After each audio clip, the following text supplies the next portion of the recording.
It seems every day we're getting good news about Tesla, whether it's the earnings or the consumer reports giving it almost a perfect score.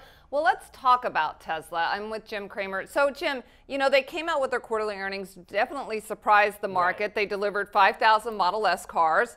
The market was not expecting them to come in with profits, and yet they did. The stock is becoming a trader favorite. Right. I mean, a huge percentage of the stock is short. There are people who send me bulletins constantly about why I should tell people to sell Tesla and why I should tell them to short it. And I don't communicate those because this is a cult stock and I don't want to mess with cult stocks. It was a very good conference call. They did make money. I'm sure that people say they didn't make money.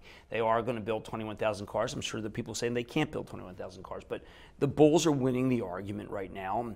One of the things I thought was interesting, a statistic, 25% of people who test drive one buy one. I thought that's interesting. And then Julia Borston, who's my colleague at CNBC, she and I were tweeting back and forth at Jim Cramer today, and she says, listen, in LA, they're just the predominant car among the glitz. And so, you know, you have a cult car, you have a cult stock, and these are things that work to absurd heights.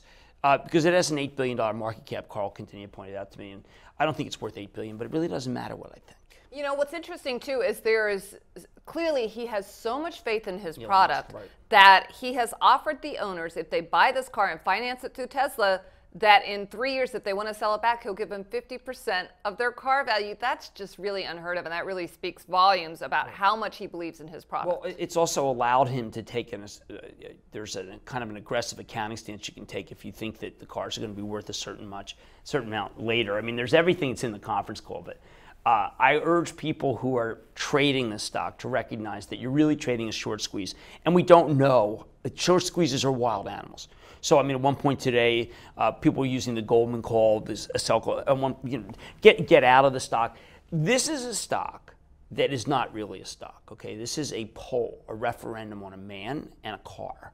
I like companies like Ford that are real and General Motors that are real, but I respect a short squeeze for what it can do, and I also respect the man for what he's done. I totally respect Elon Musk for, you know, one, that he's done what a lot of people did not think could be done, and there are a lot of failures in this area. Right. Many of the roads to electric cars and just independent car world is littered with failures. Right. So he has done something really special here. Yes, and I went to look at one of the Teslas, and I liked it immensely, but they told me there was a 9-month wait, so I said no.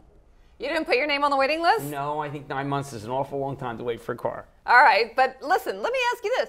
If there weren't a 9-month waiting list, if they said, Mr. Cramer, here's the keys, you can drive out now, would you have bought it? Yes, probably.